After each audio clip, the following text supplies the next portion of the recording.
That's right. I caught up with some of the wizards and witches on the team. We'll have more on that later. First, one Hawkeye was named Big Offensive Player of the Week.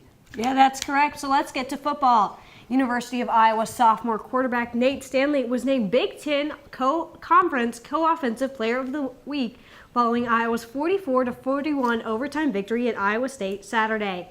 In addition to the Big Ten honor, Stanley is one of 8 quarterbacks in the nation to be named a Manning Award Star of the Week. The 6'5", 235-pound quarterback completed 2 of 3 passes for 15 yards in the overtime period, including a game-winning touchdown after Iowa State scored a field goal on its overtime possession. The field hockey team hosted New Hampshire this weekend in a Friday-Sunday doubleheader. Jacob Sinstead has more. After having their win streak cut short by New Hampshire, the Hawkeyes are looking forward to their chance at revenge right here for Game 2 at Grant Field.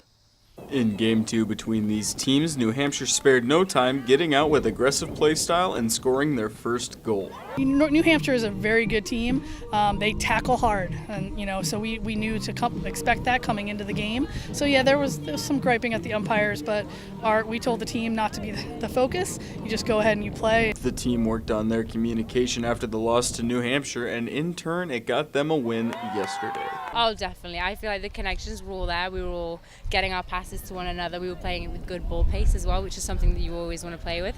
So yeah, I think our connection definitely has improved. The Hawkeyes had plenty of chances to score with corners and penalties, and they made the most of it. The strikers all definitely wanted to score a goal, but then we've got a lot of short corners as well. I think we converted every single short corner, which was really good.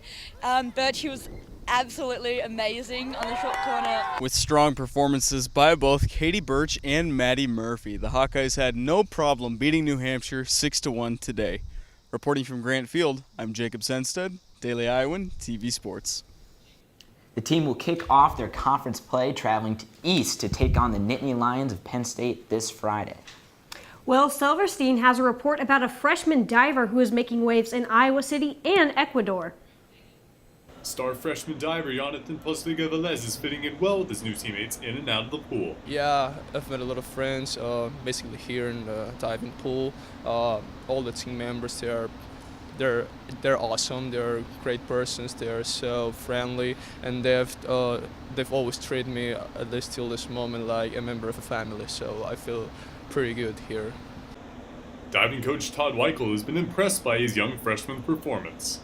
Been great, and when he came in here, I wasn't quite certain what he was going to be able to do, being from Ecuador. So I did see some video from him, and I had a pretty good idea. And when he came in, I was pleasantly surprised.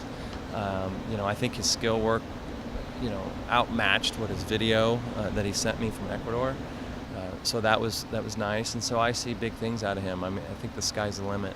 The limit for Velez? How about the Olympics? My goal is to compete in the most important competitions events here, which are, I guess, the Big Tens and the NCAA, to have a good performance, maybe to get into the finals, and then personally to keep getting better so that I can get prepared for the Tokyo 2020 Olympics, which is my greatest goal. Now, Bo, I hear you're feeling a little extra magical this morning. That's right. I caught up with the brand new UI Quidditch Club, and to be honest, it was a pretty good time. Let's take a look. The Iowa University of Witchcraft and Wizardry went brooms up this semester with its new Quidditch Club team. I came to campus, I saw these shirts in the bookstore, and I was like, whoa, that's really cool.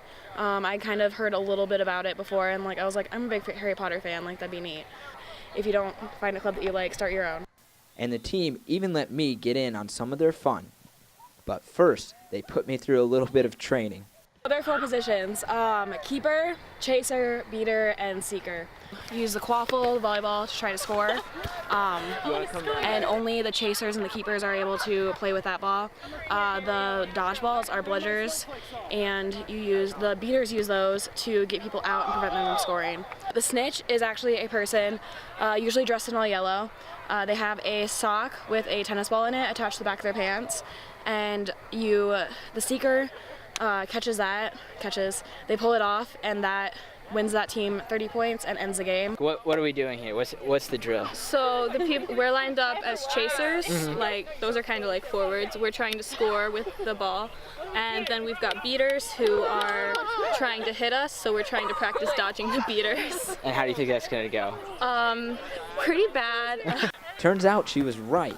It took a little bit to get the hang of things, but once I did, it was a lot of fun, minus the dodgeballs. Team members come from all walks of life and are always welcoming to new teammates.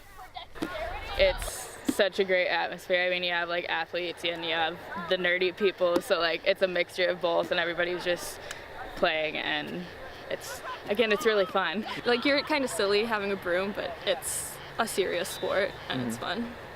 What's your favorite part about the game? Beating people, but we haven't exactly gotten into tackling yet, and I think that'll be fun. Colleges from all over the country have Quidditch teams, including all but 2 Big Ten schools.